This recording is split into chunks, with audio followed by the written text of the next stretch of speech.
Welcome to Chillin' 101. We hope this video helps. You start by cutting power. Turn the range hood switch off and trip the breaker, safety first. Then confirm the exact bulb type and wattage from the hood label or manual so you buy the correct replacement. Once done, set up a stable ladder, put on gloves, and lay out a soft cloth to rest parts on. Make sure you have a screwdriver or the tool for your model. Don't guess at the bulb. Matching base and wattage prevents damage. You now remove the grease filters or front grille to reach the lights. Keep track of each fastener so reassembly is smooth.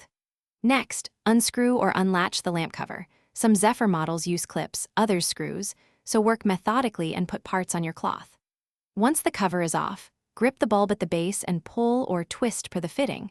Avoid touching halogen glass with bare fingers, and inspect the socket for corrosion or loose wiring before inserting the new bulb. You install the correct replacement bulb, seating it firmly in the socket and reinstalling the lamp cover, screws, and filters in reverse order.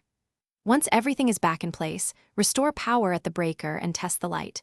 Turn it on and run the fan to confirm normal operation. If the bulb doesn't light, power off again and recheck the bulb seating, the breaker, and any inline fuse or wiring connections. If a socket looks burned. Thanks for watching. Consider subscribing if we helped you.